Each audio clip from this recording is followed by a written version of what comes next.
Halo keluarga Indonesia, apa kabar? Senang sekali saya Astia Dika bisa kembali menemani Anda di acara Kumpul Keluarga. Nah, keluarga Indonesia, perilaku konsumtif itu bisa muncul kapan saja dan karena apa saja. Bahkan mungkin kalau selama ini kita berpikir hanya orang dewasa atau kaum ibu nih yang suka konsumtif, ternyata bisa juga loh anak-anak sudah memiliki perilaku semacam ini.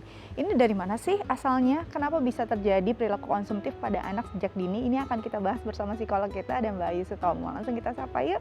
Halo Mbak Ayu, apa kabar? Baik, Dika apa kabar? Aku baik Mbak Ayu. Mbak Ayu, kita bicara tentang perilaku konsumtif dulu nih ya. Ini kayaknya banyak banget akses untuk kita melihat banyak hal dengan mudah. Ini juga dewasa ini akan jadi satu masa yang membuat kita kayaknya punya stimulus lebih banyak lagi untuk punya jiwa konsumtif. Sebenarnya konsumtif ini tuh apa sih? Oke, kalau kita berbicara mengenai perilaku konsumtif itu sebetulnya adalah ketika kita membeli sesuatu, menginginkan sesuatu dan pada akhirnya kita membeli hal tersebut gitu meskipun kita tidak membutuhkan hal itu. Oke. Jadi kita nggak butuh, tapi beli aja gitu. Jadi ini harus digarisbawahi ya, karena kita kan memang konsumen pastinya Iya, ya. betul. Tapi yang bisa membedakan kita nih konsumen biasa sama konsumen yang konsumtif tuh di situ. Kita bisa beli barang apapun selama kita butuh. Tapi saat kita membeli barang yang sebenarnya kita tidak butuhkan, kita udah masuk nih pada perilaku konsumtif Iya, gitu ya. betul. Biasanya tuh orang bisa sadar atau enggak sih saat dia dalam kondisi perilaku konsumtif ini? Oke, ada kalau misalnya bicara mengenai sadar atau tidak gitu kan ya, ada beberapa yang memang menyadari bahwa perilakunya konsumtif. Oke. Ada pada saat pengambilan keputusan itu kemudian nggak menyadari. Ada kemudian dorongan, mau aja punya, pingin aja beli. Ih kayaknya lucu gitu. Tanpa kemudian diam dulu sebentar untuk merenungkan sebetulnya keinginannya itu adalah sekedar keinginan Oke. atau memang benar-benar kebutuhan. Sehingga kalau misalnya kita memang itu adalah benar-benar kebutuhan, artinya kan memang kita membeli sesuatu yang kita butuhkan. Nggak kemudian menjadi konsumtif berlebihan kan. Kalau tadi mungkin banyak hal ini terjadi pada orang dewasa. Biasanya sih orang dewasa karena memang sudah punya kemampuan juga kan Ya, betul. untuk membeli, untuk memenuhi kebutuhan dan keinginan. Nah ini dewasa ini juga terlihat nih pada anak-anak gitu ya. Sejak dini kok mereka sudah mulai punya banyak keinginan yang ingin dipenuhi, walaupun kadang bukan kebutuhan. Jadi kenapa bisa terjadi pada anak-anak? Apakah mencontoh perilaku orang tua atau bisa ada faktor lain justru? Kalau mencontoh perilaku orang tua apakah mungkin gitu kan ya, Iya. justru itu mungkin banget gitu. Karena sebenarnya gini, yang menentukan anak menjadi konsumtif atau tidak itu sedikit banyak memang peran dari orang tua. Oke. Kenapa? Karena seperti yang tadi Dika bilang, anak sendiri itu sebetulnya belum punya kemampuan loh untuk membuat dirinya membeli barang tersebut. Betul. Atau tidak gitu. Seringkali yang pada akhirnya mengizinkan dan pada akhirnya membiarkan perilaku konsumtif itu terjadi adalah orang tua. Jadi kalau misalnya Dika bilang orang tua ngaruh nggak sih gitu kan, sedikit banyak memberikan pengaruh. Selain mungkin ada beberapa hal lain yang juga pada akhirnya membuat anak atau menjadi faktor pencetus anak sehingga berlaku konsumtif. Mulai dari faktor lingkungan, teman-temannya, teman bermain, teman sebayanya, teman sekolah, teman bergaulnya begitu. Dan lain lagi adalah teknologi, bukan teknologi, lebih kepada media. Jadi media yang memberikan pemaparan iklan-iklan, promosi-promosi, demikian juga paparan sosial media yang seringkali membuat anak merasa bahwa wah ada ya seperti itu, wah bisa ya, terlihat menyenangkan ya, kok enak ya gitu. Nah hal-hal tersebut tidak dievaluasi lebih mendalam pada anak, apakah sebetulnya ia benar-benar membutuhkan atau hanya menginginkan itu. Tapi kalau kita berbicara mengenai si anak-anak ini, kemudian anak menjadi demikian konsumtif gitu kan, punya keinginan sesuatu, pokoknya harus banget itu dipenuhin gitu. Ya sesuatu yang wajar terjadi, bisa jadi seperti itu karena memang secara struktur otak kemampuan untuk berpikir dan mengambil keputusan secara logisnya kan belum matang. Belum matang ya. Jadi memang masih otak yang bersifat pengennya yang enak, pengennya yang aku suka yang dilakukan itu yang dominan menguasai gitu kan. Tapi jembatan untuk kemudian membuat anak berpikir menjadi lebih matang dan logis itu memang belum kuat. Nah disitulah sebetulnya peran orang tua untuk menguatkan jembatan tersebut, membantu anak untuk berpikir gitu. Kalau mungkin orang tua di rumah masih bingung nih, anak saya nggak sering belanja gitu ya. Apakah perilaku konsumtif hanya membeli barang atau justru yang lain pun saya makanan mungkin atau pergi kemana gitu.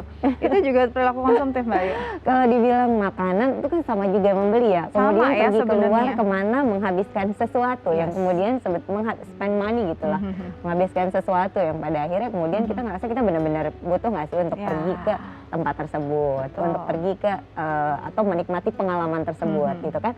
Konsumtif bukan hanya barang tapi juga kan terhadap pengalaman. Tadi Dika juga bilang makanan gitu kayak ya. gitu. Oke, jadi sebenarnya bukan hanya barang nih ibu-ibu di rumah ya. Kadang-kadang kita juga harus berpikir mungkin saking senangnya anak kita doyan makan, kadang mungkin dia sudah melebihi batas kapasitasnya tapi ingin terus gitu. Ya. Ini juga mungkin harus kita perhatikan juga ya. Nanti kita bahas lebih jauh tapi kita harus jeda dulu ya Mbak Ayu ya. Oke. Nah, keluarga Indonesia jangan kemana-mana, tetap bersama kami di Kumpul Keluarga.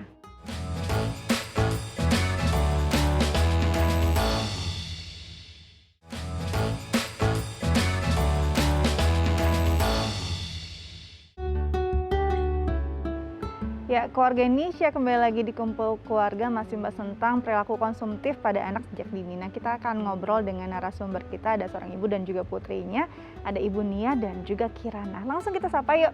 Halo Ibu Nia dan Kirana. Apa kabar? Baik, alhamdulillah. Ah, lucu banget sih Kirana. Aku mau nanya dulu, Kirana usianya berapa sekarang? 7 tahun, nanti Desember 8. Wow, udah mau 8 tahun, udah besar ya. Oke, Kirana dan Mama Nia, hari ini kita ngobrol tentang perilaku konsumtif. Nah, aku mau nanya dulu nih Kirana. Kirana paling suka kalau belanja tuh, belanja apa sih?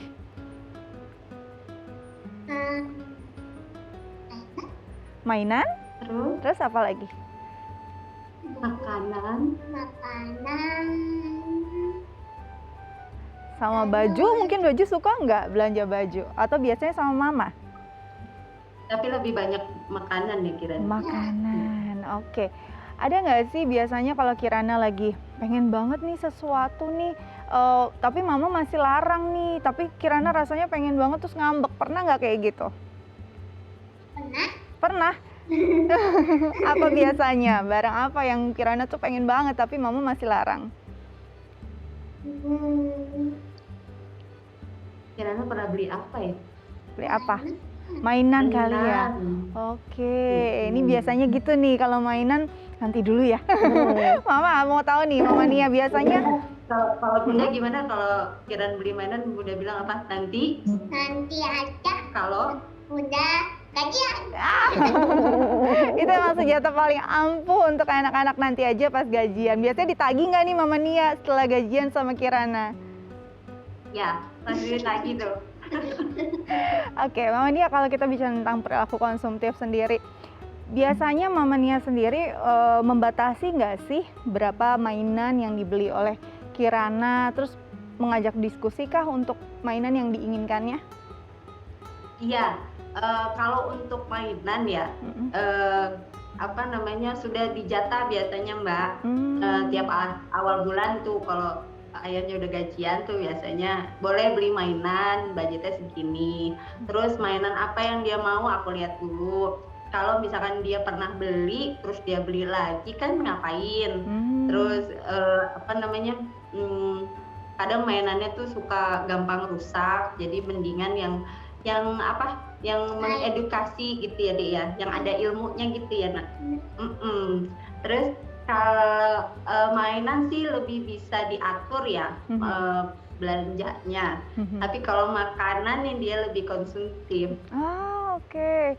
Biasanya Kirana suka makan apa sih yang paling Kirana suka? Sekarang lagi suka apa? Spaghetti ya. Kalau makanan kayaknya tuh bener-bener pengen gitu ya Kirana, jadi sulit ditahan ya. Oke, Bayu, kalau kita lihat tadi bener ya, ternyata bukan cuma barang loh, makanan juga bagian yang bikin mungkin membuat anak ingin sekali gitu dipenuhi. Mungkin sebenarnya dia udah kenyang, mungkin juga sebenarnya bukan hal yang paling dibutuhkan, bukan hal yang primer. Nah, kalau tadi kita mendengarkan Ibu Nia sendiri kan sebenarnya dia memberikan jatah gitu ya untuk mainan. Untuk anak lain mungkin ini ada sebagian yang cuma pergi ke minimarket aja ngelihat apapun rasanya pengen beli dan harus beli gitu ya. Nah ini dengan memberikan jatah dan istilahnya mungkin menyepakati tenggang waktunya kapan ya baru bisa beli mainan. Menurut Mbak Ayu ini suatu hal yang efektif nggak? Cukup efektif ya, karena itu kan merupakan bagian dari memberikan pemahaman kepada anak tentang adanya aturan tentang pengelolaan uang di rumah gitu kan. Ada hal yang boleh dilakukan, ada hal yang tidak boleh dilakukan. Ada aturan loh di keluarga ini, termasuk aturan terkait dengan bagaimana mengeluarkan uang. Nah itu kalau dibilang apakah itu bisa menjadi salah satu bentuk untuk mengendalikan keinginan anak untuk mengendalikan keinginan anak untuk menjadi lebih konsumtif, sangat mungkin untuk dilakukan seperti itu. Tapi kalau bicara tadi makanan ini kayak paling sulit ditolak oleh orang tua karena ya sih kadang-kadang kita senang, masa sih untuk makanan kita larang gitu ya. Apa yang harus dilakukan mindset, apa yang harus dilakukan orang tua untuk memahami bahwa sebenarnya ini butuh nggak sih? Kadang-kadang kita berpikir apakah benar-benar dia lapar gitu kan, nggak mungkin nggak kita kasih.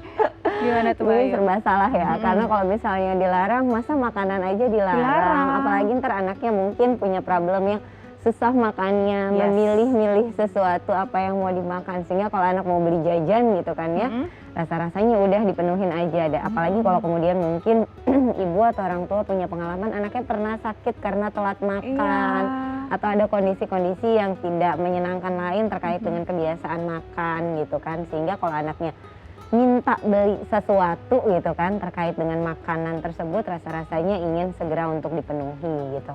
Nah cuma memang kan sebetulnya kalau kemudian kita melihat bahwa ini sebenarnya sesuatu yang konsumtif atau tidak gitu, kembali lagi kita lihat sebetulnya ini benar-benar dibutuhkan atau tidak.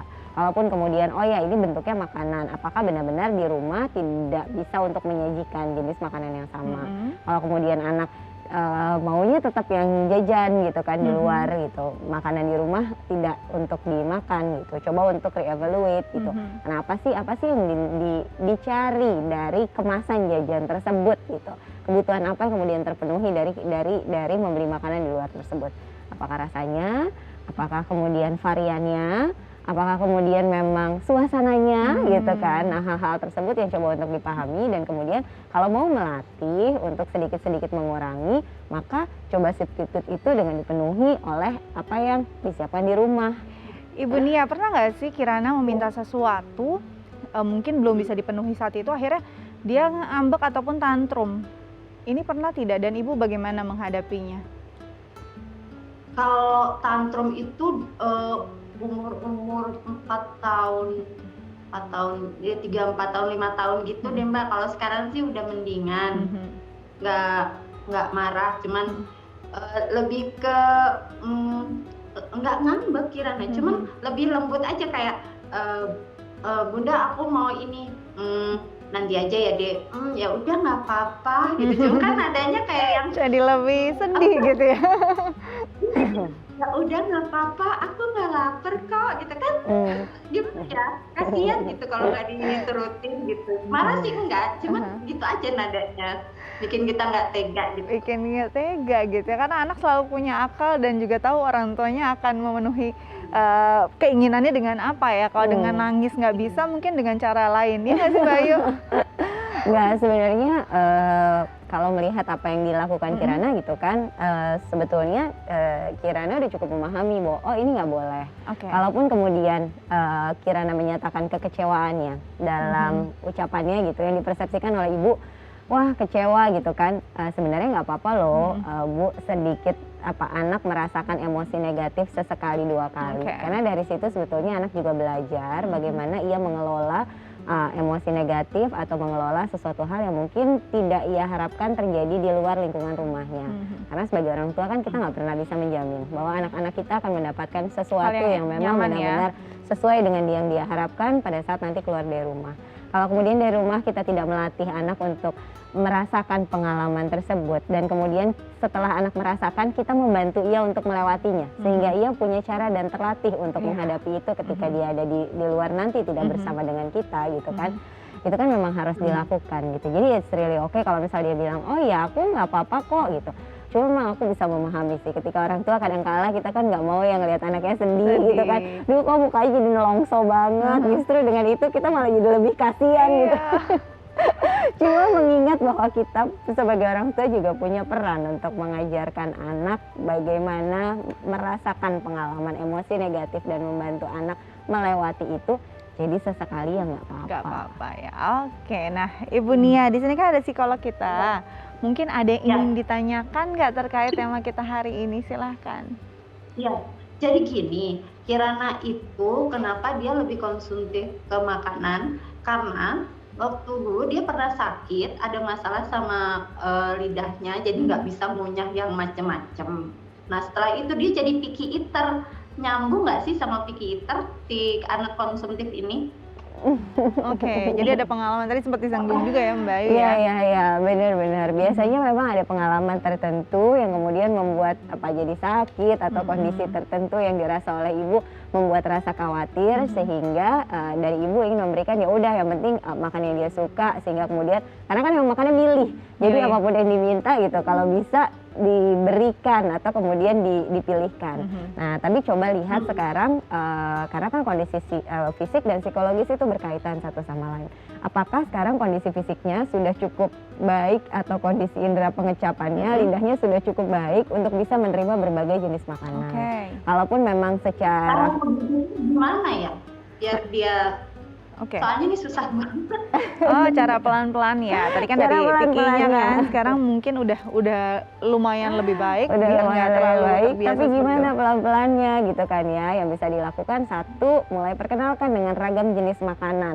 Jadi kalaupun memang anak menolak, coba dengan model yang berbeda, dengan Yang gaya ada di berbeda, rumah dengan ya. cara yang berbeda, yang ada di rumah, kemudian dicobakan. Karena kadangkala nggak mau bukan karena emang nggak suka, tapi karena emang belum nyoba gitu. Kadangkala anak juga punya ketakutan untuk mencoba sesuatu karena pernah punya pengalaman mencoba sebelumnya rasanya abis aku sakit mah aku nggak mau aku ini. Nah mungkin perlu diberikan pemahaman bahwa ini kondisinya udah berbeda kan dulu sakitnya waktu umur berapa? 3 tahun? 4 tahun? Sekarang kan udah lebih besar, umurnya udah 7 tahun, jadi udah bisa lebih banyak lagi yang bisa dicobakan. Coba dulu, nanti kalau suka boleh dilanjutkan, kalau enggak kita coba yang lain yuk gitu.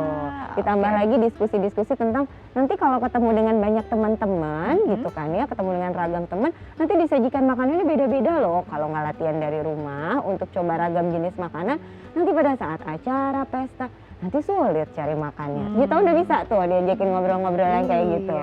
Mudah-mudahan bisa dicobakan. Semoga tadi dari Mbak Ayu bisa berguna juga buat kedepannya untuk Kirana. Sampai jumpa, terima kasih ya udah berbagi di Kumpul Keluarga. Bye-bye. Wah, seru banget emang kalau ngelihat anak kita doyan makan. Tapi ternyata kita juga harus rela ngerem-ngerem sedikit ya. Nah, nanti kita bahas lebih lanjut gimana mengelolanya juga nih. Kadang-kadang bukan si anaknya aja, ibunya juga harus dikelola. Nanti kita bahas, tapi kita harus jeda dulu. Jangan kemana-mana, tetap bersama kami di Kumpul Keluarga.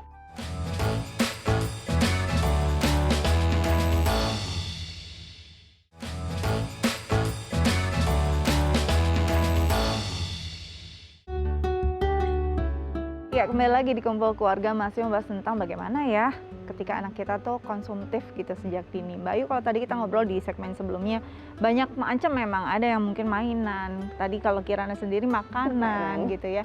Dan ada jenisnya cara mereka untuk merajuk saat keinginannya tidak terpenuhi. Yang paling parah mungkin tantrum di depan umum. Apa yang harus dilakukan orang tua? Ini mungkin sering banget kita lihat ya. Jadi pemandangan yang kayaknya bukan lumrah sih, tapi hampir pernah lah setiap orang melihat kondisi tersebut atau mengalaminya. Apa yang harus dilakukan orang tua saat kondisinya memang di depan umum, anak nangis nggak berhenti.